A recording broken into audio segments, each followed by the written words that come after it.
कक्षा 7 की वर्कशीट है बच्चों। कक्षा 7 की वर्कशीट नंबर 18 है, वर्कशीट नंबर 18 और वायु से संबंधित है बच्चों ये। तो देखिए वायु के बारे में, इसमें मौसम और जलवायु के बारे में पढ़ेंगे। सबसे पहले सामाजिक विज्ञान की वर्कशीट है। देखिए मौसम क्या होता है। किसी नियत स्थान की नियत समय पर वायुमंडलीय स्थितियों को मौसम कहा जाता है। किसी भी स्थान की और किसी निश्चित समय की जो स्थितियाँ होती हैं, मौसम वायुमंडल की जो स्थितियाँ होती हैं उनको मौसम कहते हैं। एक नियत स्थान की दीर्घकाल, ये तो होती है छोटे समय की, जबकि ये होती है दीर्घकाल की, लंबे समय की अवधि होती है किसकी, मौसम की, उसको जलवायु कहते हैं। जैसे ही इसमें 25 वर्ष होते हैं लगभग, इसमें 1 साल हो सकता है बच्चों मौसम के अंदर। इसमें कभी भी परिवर्तन होता रहता है। जलवायु एक लंबे समय में होने वाली प्रक्रिया है और इसमें परिवर्तन कम होता है। ये लगभग 25 वर्ष या इससे अधिक की होती है। मौसम में परिवर्तन छोटे अंतराल पर होता है। जलवायु में परिवर्तन होने के लिए कई बार दशक लग जाते हैं। दशक होता है बच्चों 10 साल का।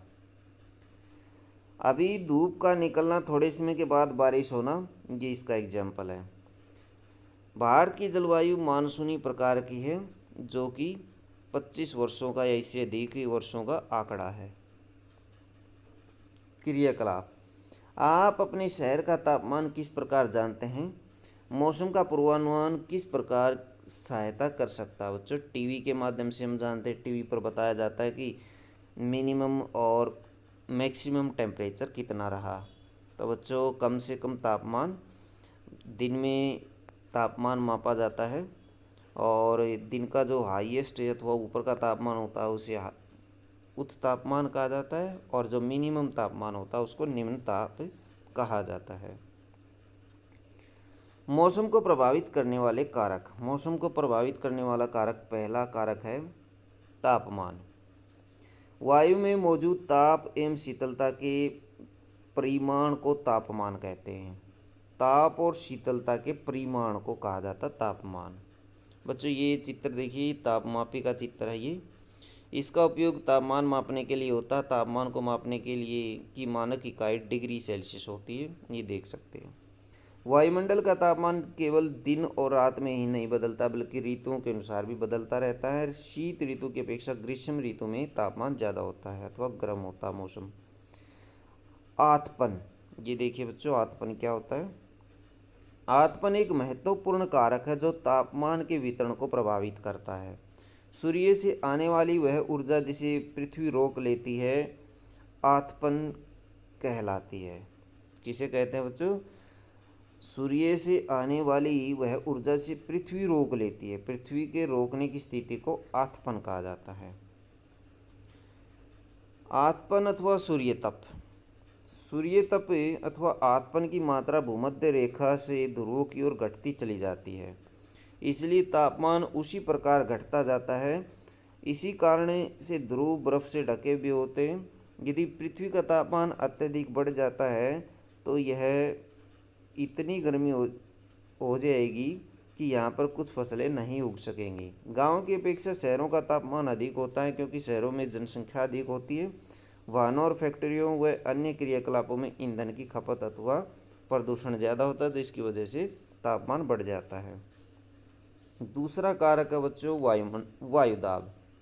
पृथ्वी की सतह पर वायु के भार द्वारा लगाया गया दाब वायुदाब कहलाता है। वायु के द्वारा लगाया गया जो दाब होता है उसे वायुदाब कहते हैं। समुद्र सतह पर वायुदाब सर्वाधिक होता है और ऊंचाई पर जाने पर यह घट जाता है, जिस कारण इसे ऊंचाई पर जाने पर जिससे वायु में ऑक्सीजन की मात्रा में कमी हो जाती है। अत्यधिक ऊंचाई पर वायुदाब व ऑक्सीजन की कमी के कारण व्यक्ति बीमार पड़ सकता है अथवा मृत्यु हो सकती है। पर्वतारोही इस कारण से अपने साथ ऑक्सीजन सिलेंडर लेकर जाते हैं। वायुदाब का क्षैतिज वितरण किसी स्थान पर उपस्थित वायु के ताप द्वारा प्रभावित होता है। किसके द्वारा प्रभावित होता है? तापमान के द्वारा। अधिक तापमान वाले क्षेत्र में वायु गर्म होकर ऊपर उठती है और निम्न दाब वाला क्षेत्र बन जाता है। निम्न दाब बादल युक्त आकाश एवं नम मौसम के साथ जुड़ा होता बच्चों। जहाँ तापमान अधिक हो जाता, गर्मी ज़्यादा हो जाती है, जिसकी वजह से निम्न दाब उत्पन्न होता है और वर्षा का कारण बनता है। वायु दाब मापी का चित्र देखिए। इसका उपयोग वायु दाब को मापने के लिए किया जाता है। निम्नलिखित प्रश्नों के उत्तर दीजिए। भूमध्य रेखा से ध्रुवों की ओर जाने पर आतपन की मात्रा क्यों घटती है? भूमध्य रेखा से जब ध्रुवों की तरफ जाते हैं तो आतपन की मात्रा क्यों घट जाती है बच्चों? ये आतपन जो है एक कारक होता है जो सूर्य से आने वाली गर्मी जब पृथ्वी पर गिरती है तो पृथ्वी उसे रोक लेती है। इस स्थिति को आतपन कहा जाता है। और जब हमें भूमध्य रेखा से सूर्य की तरफ जाते हैं, भूमध्य रेखा से ध्रुवों की तरफ जाते हैं तो क्या होता बच्चों? तापमान घटता है। तापमान कम होता चला जाता है, तापमान कम होता है और ध्रुव, इसी वजह से ध्रुव बर्फ से ढके हुए हैं।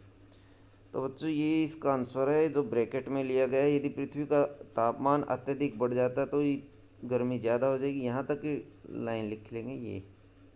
तो बच्चों ज़्यादा ले लिया, ये यहाँ तक ये वाली लाइनें लिखेंगे इसमें। गांव की अपेक्षा शहरों में तापमान अधिक क्यों होता है? तो गांव में और शहरों में अंतर बताइए। तापमान के हिसाब से हम ये अंतर लिखेंगे। शहरों में जनसंख्या अधिक होती है, फैक्ट्रियाँ और वाहन ज़्यादा चलते हैं जिससे प्रदूषण होता है और तापमान बढ़ जाता है।